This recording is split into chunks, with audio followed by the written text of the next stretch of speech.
lot to get to. I have to address a certain afternoon host at some point throughout the program. We'll have NFL notes for you at noon. We've got Gun at 1. And, of course, W's and L's for the entire NBA schedule coming up at some point in this show. I can't wait for it. I'm excited to get into everything today. But, of course, something I'm not excited about is the fact that Phillies now lost 3 consecutive games.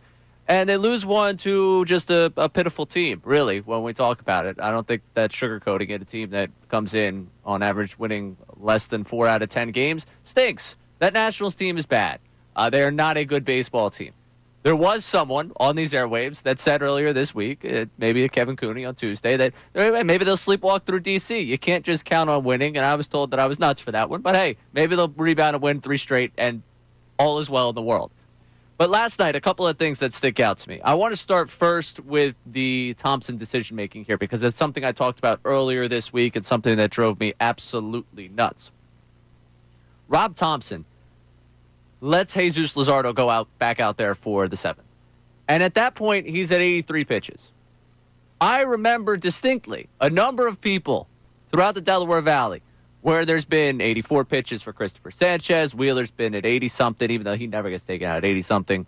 You go through just a long list of times where that pitch count's been there and guys have been yanked, and this city goes, how could you do that to the starter? He was rolling. He got going. So I don't blame Thomson for letting him go back out there for the 7th.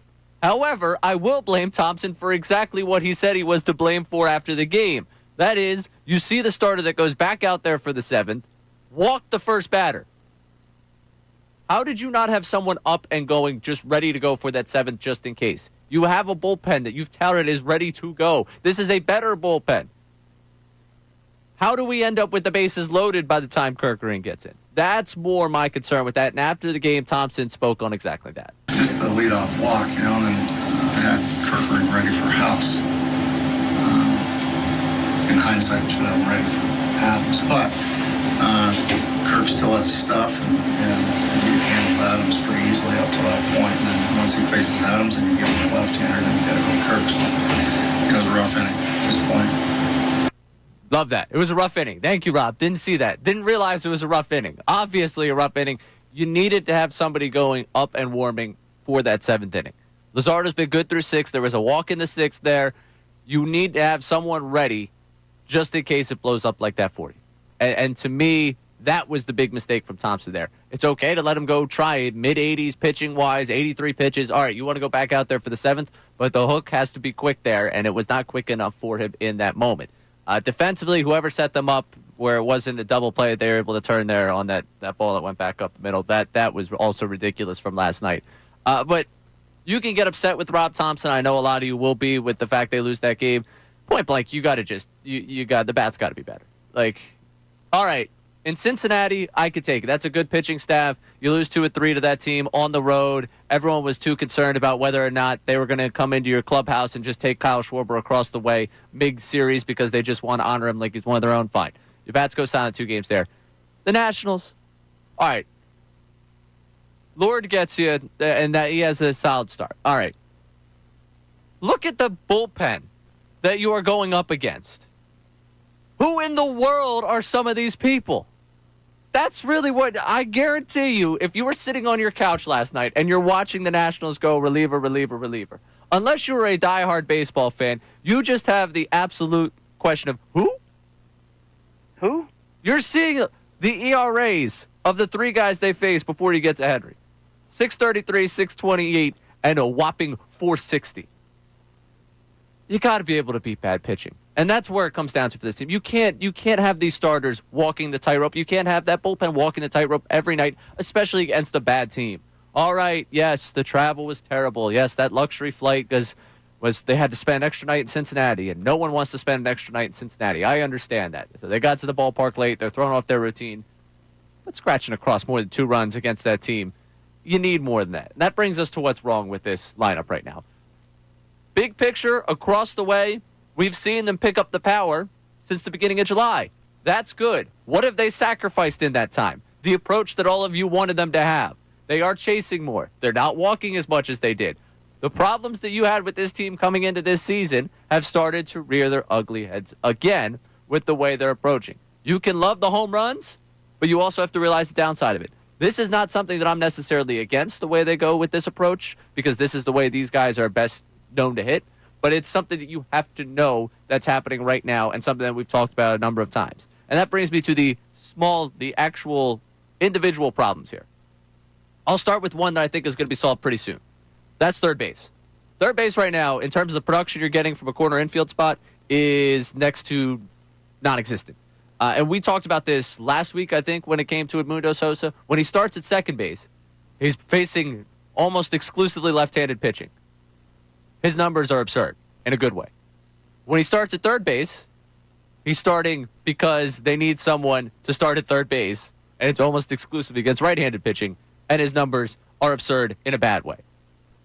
Looking at third base production right now, since Bohm went down, so you're looking at July 19th, the Phillies' third basemen are hitting 185, 28th across Major League Baseball. Only 30 teams in this sport. 239 on base percentage. That is the worst. 30th. A .1 walk to strikeout ratio, tied for 29th. So that means there is no one below you. You are tied for 29th. Ironically, I believe it's with the Nationals. And a strikeout rate of 29.2%. That third base production is not sustainable. Something that you can inject into this lineup. I got a reply. I tweeted this out last night. Well, good. They're missing those slap singles to right field. Bohm's hitting almost 100 points higher than what you're getting right now from your third base production. That is something that could be corrected coming soon. Something else that needs to be corrected right now is in right field. And Castellanos is now, over the last 6 weeks, since the start of July, he's hitting 187, 210 on base, and slugging .306. He has 6 extra base hits in that time. He's walked just 4 times. He struck out 36 times. That's in a 34-game stretch. We've seen this before from Castellanos, so no one's, I think, surprised by him going through a slump like this. June 2022 had a 562 OPS. July 2023 had a 497 OPS. April 2024, 521 OPS. We've seen him have these types of runs. The question is, can he pull himself out of it? And the question really becomes, if you look at that outfield, is the best use of your resources in your organization a Marsh, Bader, and then Castellanos, Kepler, platoon, and right? Or is the best use of resources in your outfield, when you mention the struggles across the board with your lineup in terms of approach, calling up the kid, which today can be something you do to retain rookie eligibility. From this point forward, there will be 45 days in the season. That's the benchmark. So that can happen this weekend. That's something you can look forward to this weekend potentially happening. And putting Crawford in left, Bader in center, and then platooning Marsh and Castellanos in right field. Is that something that you can do? Because at this point in baseball, when you look at regulars, players right now that have over 450 plate appearances this season, there are 87.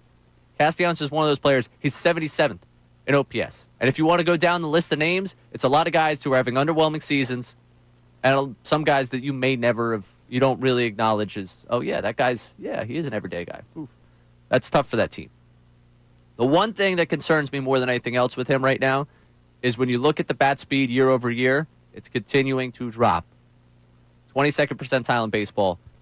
Just, he's not getting bat to ball quick enough. And that's part of the issue with him. That's part of getting older. And right now, their best outfield does not include him as an everyday player. We've seen him get out of these things before. How much longer can you give him to get out of this? And I'm curious how you feel about that at 610-632-0975.